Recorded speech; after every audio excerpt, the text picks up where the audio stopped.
South Korea's homegrown space rocket Nuri is all secure on the launching pad, waiting for final calls to be made this afternoon. Now, it's already the third launch, but this time it's carrying a commercial-grade satellite. For more on Nuri, we're joined by Professor Wendy N. Whiteman Cobb. Welcome, Professor. Hello.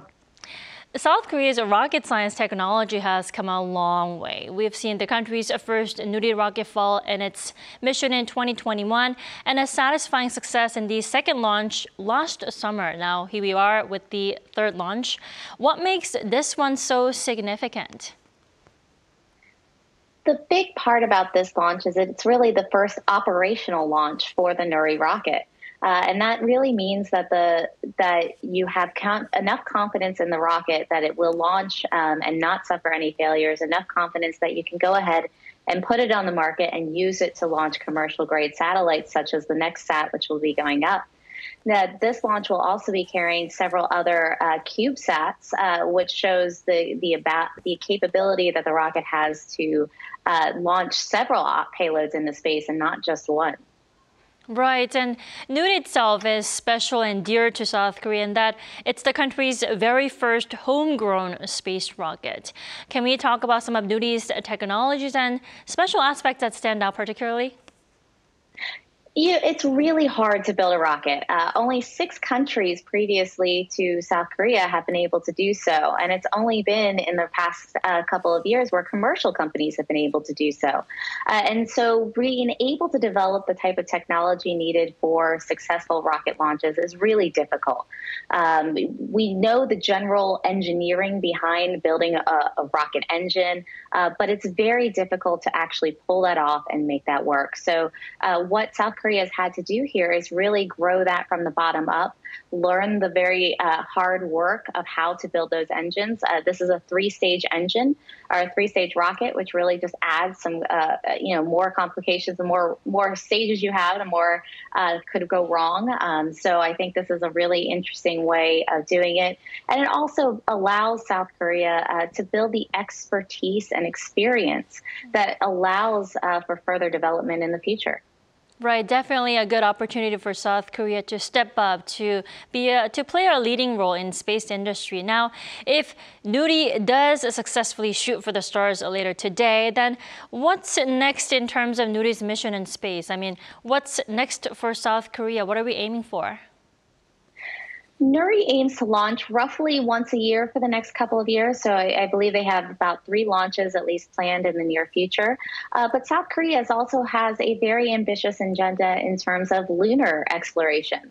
You have the lunar probe orbiting the moon right now, but in the near future, South Korea is looking to build a lunar rover. They've also recently signed additional agreements with the United States to participate in its Artemis program. And so Nuri and its capabilities are a very good starting point to support a lot of those things and the eventual development of an even powerful rocket with some elements of reusability. Right, 3 launches so far in the past 3 years and 3 more to come until 2027. Now, it's been 30 years since the country took the leap into rocket science technology. Then what challenges do you think the country still needs to face and overcome? One of the big things that we've seen here in the United States is public support. It's really great, especially early on in a program when you have these big successes for the public to be really engaged and excited. But it is very hard to sustain that over the long term. So one thing will be continuing public support for the program. Another element will be the space economy itself. There's a lot of questions in terms of what exactly that economy is shaping up to be, what sorts of demand signals we are seeing, how many launchers that can support. So I think there'll be some of concern, questions about where South Korea and Nuri fits in the commercial market as a whole. And of course, just continuing to build that experience base and getting more people involved, more people with the knowledge so that you can keep advancing even further. Right. You mentioned earlier South Korea is one of the 6 countries to really take big steps in the space rocket technology. Now, could you give us an example of an advanced space technology globally? Probably the big one in terms of launching right now is reusability. It's something that allows the cost of getting to space to come down. Historically, the cost of getting to space has been the biggest hurdle of doing more there. Throughout the space shuttle era, it was about $10,000 per kilogram. As we have reusable rockets, we can get that cost down to about $1,000 per kilogram, which really allows us to do a lot more. Another big technology is the development of microelectronics. That way you can make satellites much smaller. This launch of Nuri will be carrying several CubeSats, which are very small satellites taking advantage of some of those technologies. So you can pack more into a much smaller area and therefore get more, it's a less cost, and get more satellites on board any given mission. Right, small satellites, but definitely big steps for South Korea this evening.